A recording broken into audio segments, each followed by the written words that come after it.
Today I want to share with you something very simple, very light. Hari ini saya akan membagikan firman sesuatu yang sangat sederhana dan sangat ringan. I want to talk about shoes. Saya mau berbicara tentang sepatu. What can we learn from our shoes? Apa yang bisa kita belajar dari sepatu kita? We all wear shoes, right? Kita semua memakai sepatu, bukan? And when we go home, we just throw them away. Waktu kita pulang, kita langsung lempar sepatu kita. When we go out, we wear them again. Waktu kita keluar, kita pakai lagi. But you know, shoes has a lot to teach us. Tetapi saudara tahu, sepatu punya sesuatu yang mengajar kepada kita. There are many teachings in the Bible about shoes. Banyak sekali pengajaran Alkitab tentang sepatu. Today, shoes have become different from what it was. Hari ini, pelajaran tentang sepatu agak berbeda dari yang sebelumnya. There are different forms, different kinds of shoes. Ada berbagai tipe dan jenis dari sepatu. Shoes for every occasion. Sepatu untuk segala acara dan kegiatan. Shoes for going to school. Sepatu untuk pergi ke sekolah. Shoes for working. Sepatu untuk kerja. Shoes for social. Sepatu untuk bersosialisasi. Shoes also for fashion. Sepatu untuk fashion. Shoes for work. Sepatu untuk kerja. But shoes can be an idol. Tetapi sepatu bisa menjadi idol. Idol, yeah. Bisa kita, sesuatu yang kita puja-puja. Because there are many people who idolize their shoes. Karena banyak orang yang begitu mengidolakan sepatunya mereka. Shoes are not cheap. Sepatu tidak murah. A Nike, just an ordinary canvas Nike, can cost you more than $50. Sebuah sepatu murah kanvas merek Nike bisa harga lebih dari 600.000.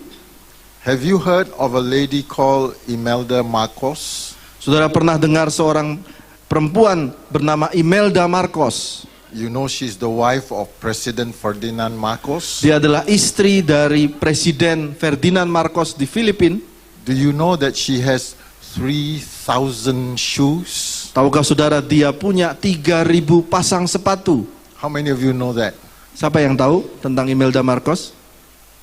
Only the fashionable people know. Hanya orang yang tahu fashion yang tahu Imelda Marcos rupanya. But she has a pair of shoes that cost $2,000. Tetapi dia punya sepasang sepatu yang harganya lebih dari 30 juta. There are some people who love shoes and they wear shoes that cost more than, well, hundreds of dollars. Ada orang yang begitu menyukai sepatu sampai dia beli sepatu harganya jutaan rupiah. Even in Indonesia. Bahkan di Indonesia juga. I once had a very rich Indonesian friend. Saya pernah punya seorang teman orang Indonesia yang sangat kaya. He used to travel all the way to Singapore to buy my birds, perkutut. Nah, dia suka datang ke tempat saya di Singapura untuk membeli burung perkutut yang suka saya latih itu. He would pay 25,000 to 50,000 US for that small bird. Dia bahkan mau beli burung perkutut saya yang saya latih pinter nyanyi sampai 300 juta sampai 600 juta per ekor. And one day when I came here, he took me out to Taman Mini. Satu hari waktu saya ke Indonesia, teman saya ini yang kaya ini mengajak saya pergi ke Taman Mini. He wore a shoes that cost about $500. Dia pakai sepatu yang harganya kurang lebih 6 juta rupiah. We went to a place in Taman Mini where we go in, we have to take off our shoes. Kita pergi ke Taman Mini, kita masuk ke sebuah tempat main yang kita harus melepaskan sepatu kita. So I took off my shoes, he took off his shoes, we went in. Jadi saya lepas sepatu saya, dia lepas sepatunya dan kita masuk. I'm not sure whether this place is still there or not. Saya tidak tahu sekarang masih ada atau tidak tempat itu. But we walked in, we went to see, I think it was a president's house or something like that. Lalu kita masuk tempat itu, kita lihat ada seperti museum, ada presiden-presiden, foto-foto dan lain-lain. So when we came out, my faithful shoes were still there. Waktu saya keluar, saya punya sepatu yang setia masih ada di situ. But his was gone. Tetapi sepatu teman saya yang kaya ini sudah hilang. He had to go home in his socks. Akhirnya dia pulang pakai kaos kaki.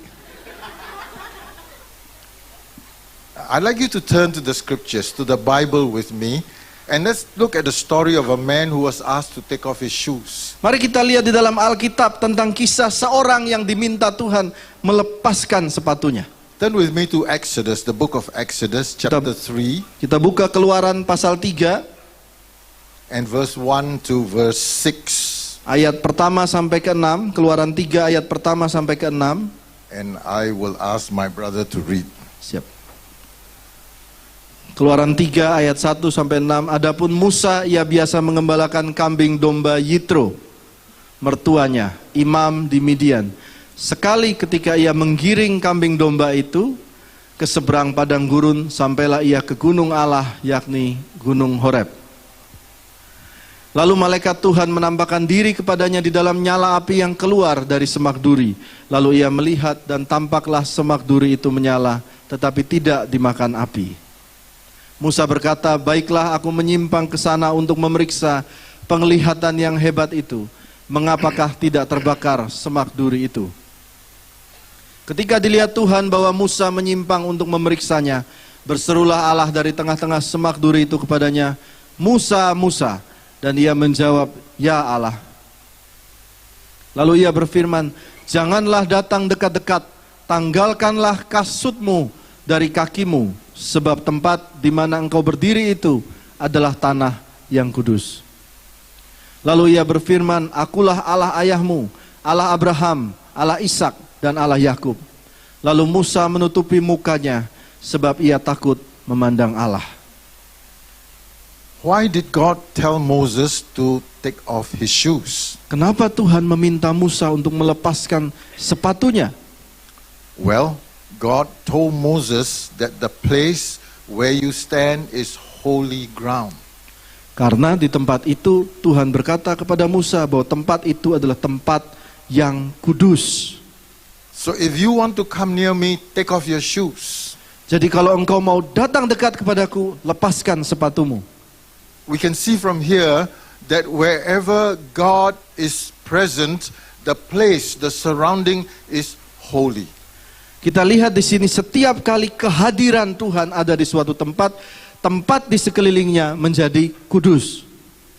Is God here this morning? Apakah Tuhan ada di tempat ini? So is this place holy? Apakah tempat ini kudus? Should we take off our shoes before we come in? Apakah kita perlu melepas sepatu kita sebelum kita masuk tempat ini? That's not the teaching. Bukan itu pengajaran yang dimaksudkan. It's not just taking off our shoes. Tidak hanya melepaskan sepatu kita. In our Asian custom, Di dalam budaya Asia, taking off our shoes is very natural.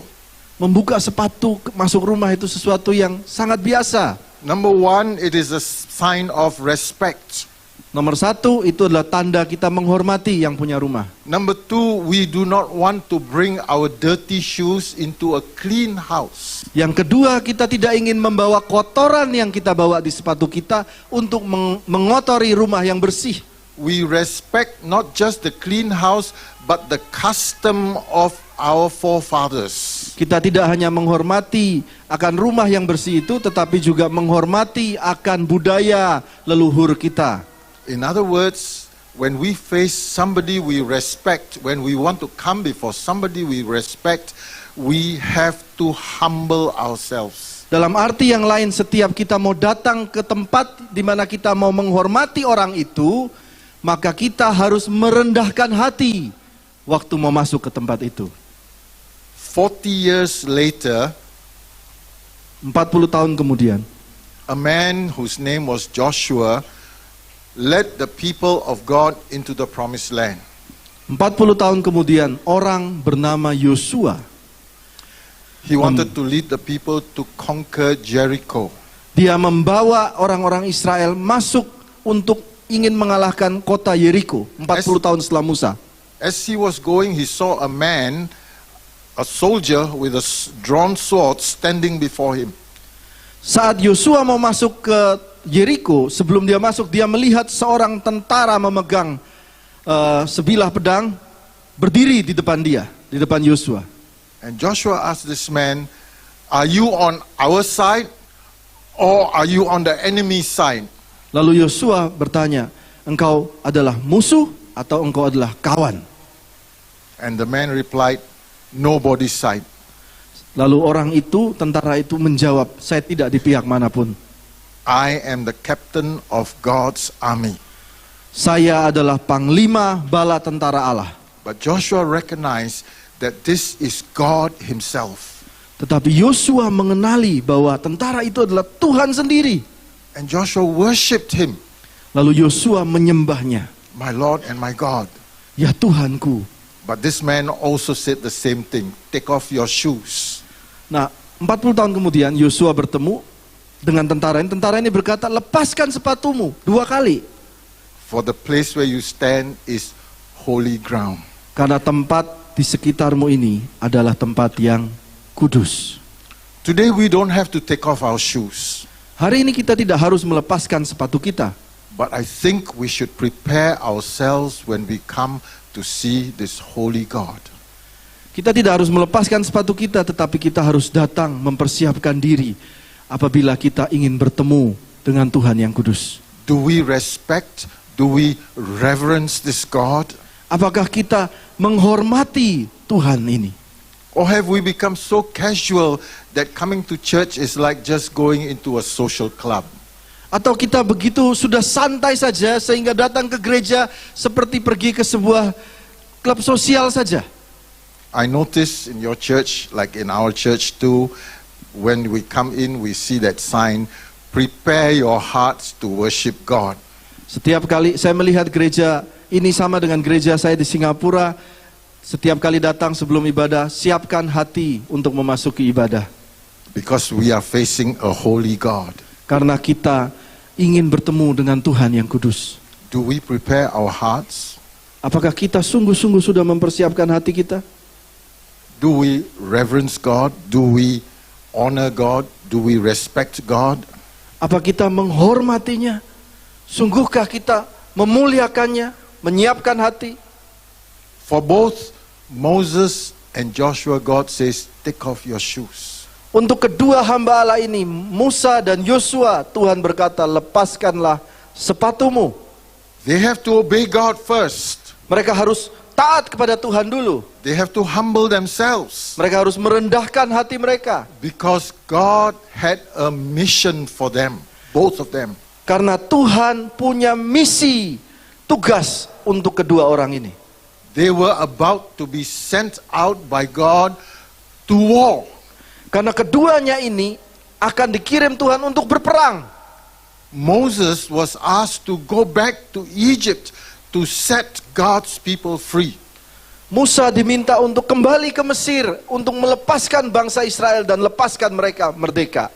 Joshua was asked to claim the Holy Land for the people of Israel. Yosua diminta Tuhan untuk mengambil tanah perjanjian bagi bangsa Israel. Now let me ask you another question. Saya mau tanya saudara satu pertanyaan lagi. After God had confronted Moses, Setelah Tuhan bertemu dengan Musa, after he had given him instructions, setelah diberikan petunjuk-petunjuknya, after Moses had argued with God, setelah Musa berdebat juga dengan Tuhan, he did not have faith. awalnya Musa tidak punya iman. He said, "If I go, they are going to ask me, who sent you?" Musa berkata, kalau saya pergi, mereka akan tanya, siapa yang kirim kamu? And God says, "Tell them I sent you." Lalu Tuhan berkata, kasih tahu mereka, aku yang kirim kamu. And who are you? Lalu orang akan bertanya pada Musa, siapa kamu?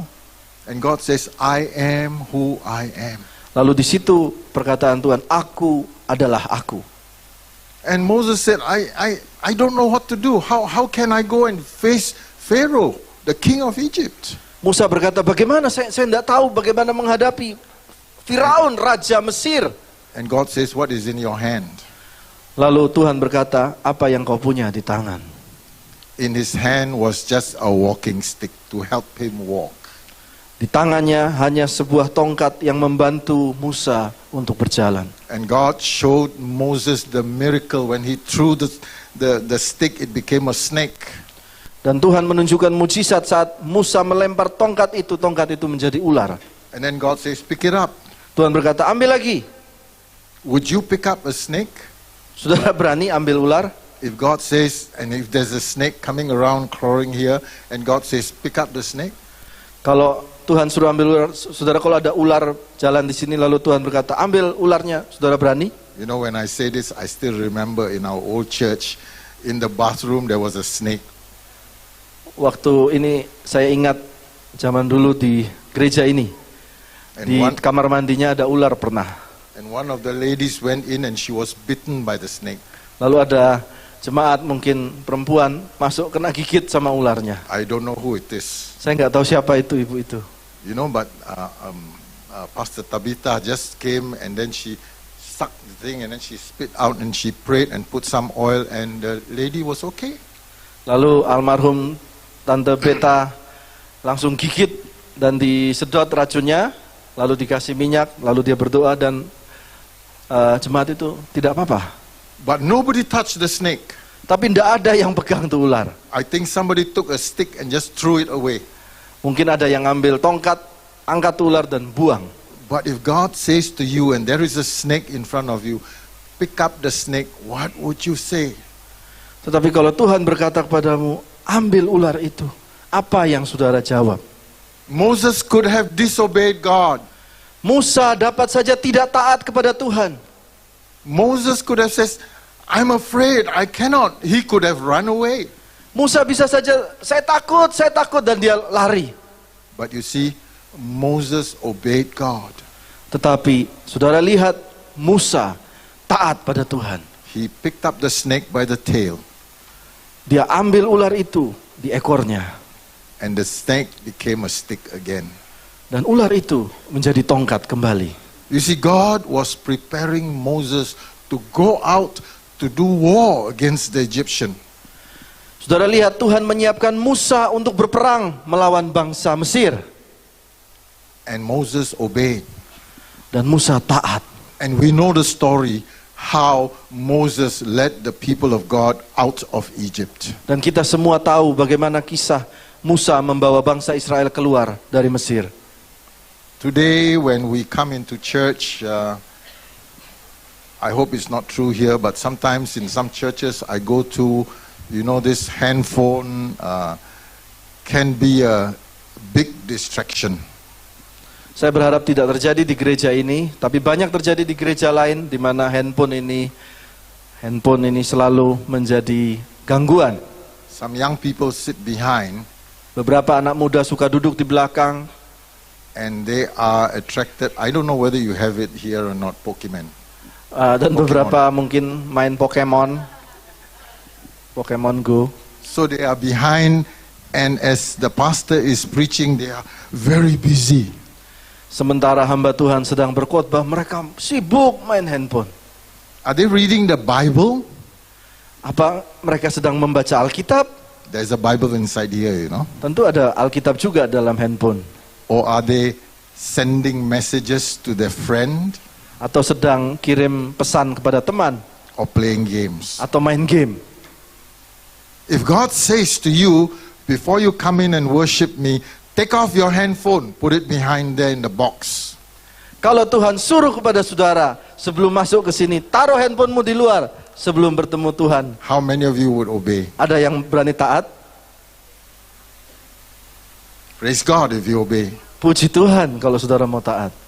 But God told Moses, take off your shoes. Tetapi Tuhan berkata kepada Musa, lepaskan sepatumu. Now I want to tell you something more about the shoes. Saya mau kasih tahu saudara sesuatu yang lebih dalam tentang sepatu ini. The shoes, according to the law of Moses, the law says there is a way to put on your shoes and take off your shoes. Menurut hukum Musa, ada hukum untuk melepaskan sepatu, Yeah. And then to put on your shoes. dan memakainya kembali. And there is a system. Dan ada sebuah sistem You cannot just put on your shoes like today.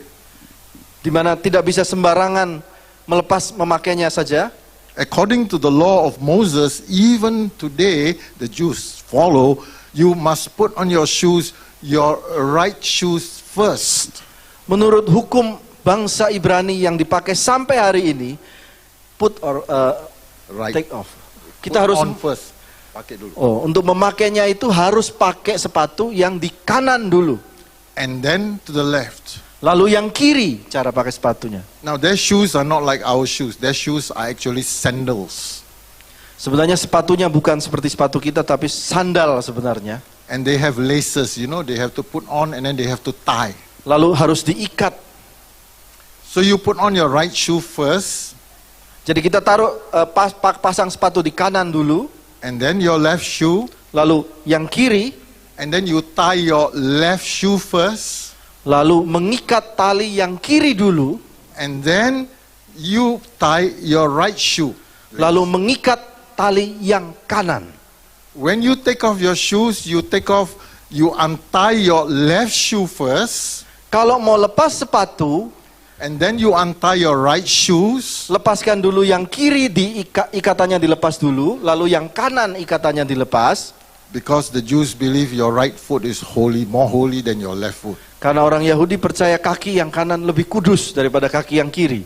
And then after you have released both the lace, then you take off your left shoe. Lalu setelah talinya dilepas keduanya, And baru then your- lepas and sepatu then your yang right kiri. shoes. Baru sepatu yang kanan. Because the right shoe must always have a shoe before the left shoe.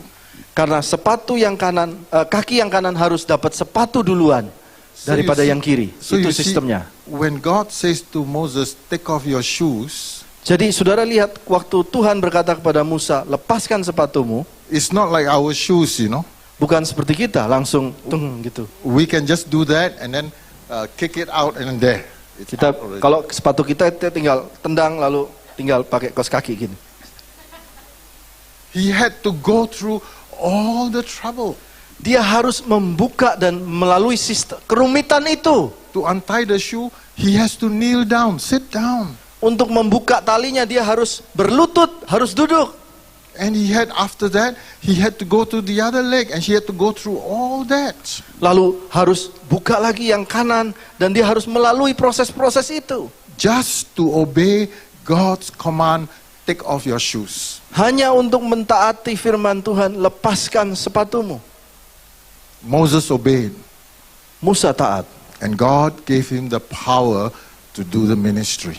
Dan Tuhan memberinya kuasa untuk menjalankan Whenever pelayanan God itu. calls us to minister, to do a job for Him, to do a mission for Him, we must begin by humbling ourselves and being obedient to God. Setiap kali Tuhan memberikan kita suatu tugas, maka yang pertama kita harus merendahkan hati dan taat kepada Tuhan. And God blessed Moses. Dan Tuhan memberkati Musa. But when I read the story of Moses, I find it's very sad. Tapi kalau saya lihat cerita Musa ini, saya juga sedih. His mission was just to take the people out of slavery. Tugasnya dia hanya membawa bangsa Israel keluar dari perbudakan. But he could not enter the promised land. Tetapi dia tidak memasuki tanah perjanjian. He died with all the generation that came out from Egypt. Musa meninggal bersama seluruh generasi yang ikut keluar dari Mesir. It was Joshua who led the new generation into the promised land. Joshua penerusnya yang memasuki tanah perjanjian. Let me close with one more interesting question. Saya akan tutup dengan satu lagi pertanyaan yang menarik. And I want to ask you this. Dan saya ingin bertanya kepada saudara hal ini. Moses had taken off his shoes. Musa sudah melepaskan sepatunya. He had received the commission. Lalu dia menerima kuasa itu. He was obedient. Dia taat. And so he left the presence of God and went out. He left God's presence and went off to do his mission. Lalu dia melakukan tugasnya itu dan melakukan tugas Tuhan. But let me ask you this question. Tapi pertanyaan ini buat saudara, It's very interesting. No? ini sangat menarik. Maybe you have never asked this. Mungkin saudara tak pernah bertanya ini. When Moses went off, did he put back his shoes on? Waktu Musa keluar dari tempat semak berduri itu, apakah dia pakai lagi sepatunya? What do you think? Menurut saudara?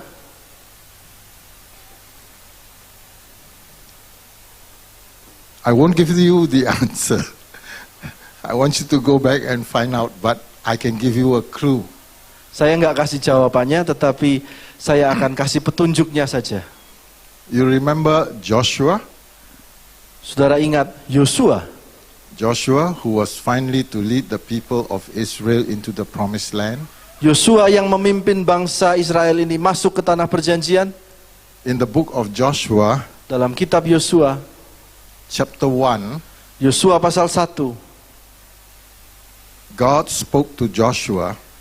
Tuhan berkata kepada Yosua. If you turn to Joshua chapter 1, I think you better turn to Joshua chapter 1 and Yes. you can read verse 1 to verse 3. Yosua pasal 1 ayat 1 sampai ke 3. Sesudah Musa hamba Tuhan itu mati, berfirmanlah Tuhan kepada Yosua bin Nun, abdi Musa itu demikian. Hambaku Musa telah mati, sebab itu bersiaplah sekarang, seberangilah sungai Yordan ini, engkau dan seluruh bangsa ini, menuju negeri yang akan kuberikan kepada mereka, kepada orang Israel itu. Setiap tempat yang akan diinjak oleh telapak kakimu, kuberikan kepada kamu, seperti yang telah kujanjikan kepada Musa. God promised Moses what? Every place that the sole of your feet step on will be yours. Tuhan memberikan janji kepada Musa, setiap tempat yang diinjak telapak kakimu akan diberikan kepadamu. So did he put back his shoes on? Jadi ini petunjuk. Musa pakai sepatunya lagi nggak? Actually, I don't know. Sebenarnya saya juga nggak tahu. But I believe God's word. God promised that. Tetapi saya percaya firman Tuhan. But the lesson is this. Tapi pelajarannya adalah ini. If we are willing to obey God, no matter how ridiculous and silly and Yes. stupid it is, God will honor us. Susah jelasnya. Sebagaimanapun kalau Tuhan sudah kasih perintah kepada kita, sebodoh apapun kelihatannya, sekacau apapun kelihatannya, waktu kita jalankan, Tuhan akan menghormati kita. Walaupun dengan telapak kaki. Saudara tangkap ya maksudnya. Is God calling you on a mission today? Apakah Tuhan sedang memerintahkan saudara ada sebuah tugas buatmu? Does God want you to do something for Him? Apakah Tuhan ingin saudara lakukan sesuatu buat dia? As simple as take off your shoes. Semudah seperti lepaskanlah sepatumu. As simple as maybe stop what you're doing now and read the Word of God. Kadang hanya sederhana. Tuhan berkata, stop apa yang kau lakukan sebentar dan bacalah firman Tuhan. Or as challenging as go to this land and preach the Word. Atau juga seperti yang sangat lebih menantang lagi, pergi ke daerah ini dan kabarkanlah Injil. You know, when God called me to do that, I had a very good job. Waktu Tuhan memerintahkan saya untuk melakukan itu, saya sedang punya pekerjaan yang baik. I was an accountant to a big departmental store. Saya pernah jadi akuntan untuk sebuah perusahaan departemen store. And God says, leave this job. Dan Tuhan berkata, tinggalkan pekerjaan itu. Take off that necktie, take off that jacket, take off everything. Go and study in Bible college, be a student. Lepaskan dasimu, lepaskan jasmu, masuk ke sekolah teologi dan jadi murid. Well, it was very difficult. Wah, itu susah banget, saudara. I told my boss, Saya berkata pada bos saya, and my boss said, dan bos saya berkata, if you don't work, where are you going to eat? kalau kamu nggak kerja, kamu makan apa? Money drop from heaven? Emangnya uang bisa turun dari surga? I sat down and I thought, and I says, yeah. Saya duduk dan berkata, ya. And my boss said, okay, you can go and study in Bible college. Bos saya berkata, oke, silakan belajar sekolah teologi ya. After your classes, you come back and do some work here. Setelah pelajaran sekolah teologi selesai, kembali lagi kerja di sini sore-sore. I said, wow, God has answered my prayer. Langsung saya berkata, wah ini jawaban Tuhan buat saya. I can have both. Saya bisa pegang dua-duanya. I can obey God, I can still get my salary. Saya bisa taat kepada Tuhan dan juga saya bisa dapat gaji. And I prayed and I said, God, show me, is this your will? Lalu saya berdoa dan berkata, Tuhan apakah ini kehendak-Mu? There was no answer. Tidak ada jawaban. God was silent. Tuhan diam. Then finally, I said, yes, I will give up my job and go to Bible college. Dan akhirnya saya tetap berhenti kerja dan saya penuh belajar sekolah Alkitab. I took off my shoes. Saya lepaskan sepatu saya. It was difficult, Berat, saudara. but I thank God.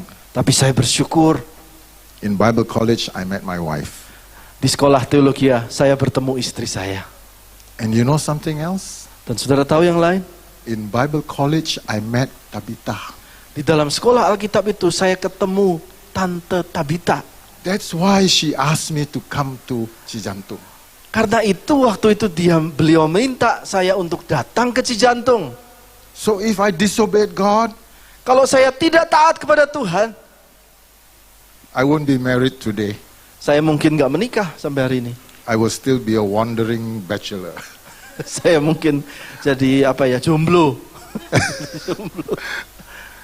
But I thank God Tapi saya bersyukur that when I answered God's call, waktu saya menjawab perintah Tuhan, I took off my shoes.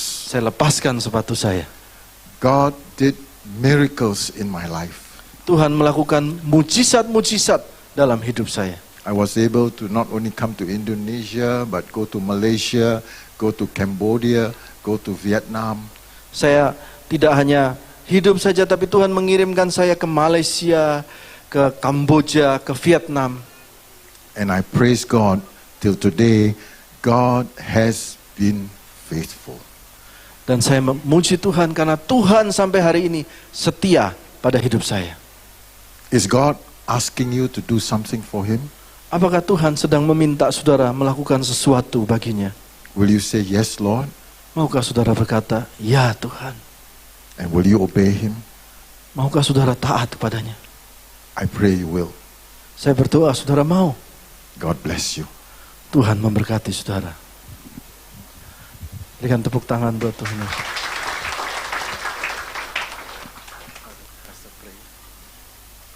Shall we pray? Let's just close our eyes and let's just think of what God is speaking to you.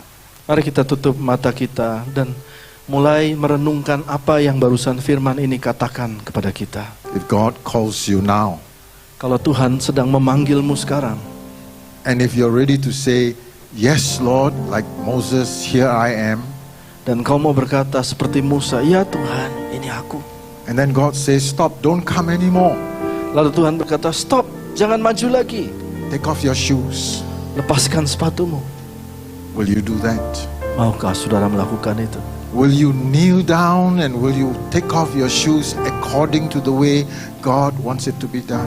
Maukah engkau berlutut dan melepaskan sepatu itu satu persatu seperti yang Tuhan inginkan? So that God will commission you and send you out in power to do what He wants you to do. Sehingga Tuhan memberikanmu kuasa dan menguatkan engkau melakukan apa yang sudah Dia perintahkan. I'm not going to ask you to raise your hands, Saya tidak minta saudara mengangkat tangan saudara, but I want you to raise your heart to God, tapi saya mau saudara mengangkat hatimu kepada Tuhan. because only you and God knows what He wants you to do. Karena sebenarnya hanya saudara dan Tuhan yang tahu apa yang Tuhan inginkan dalam hidup saudara.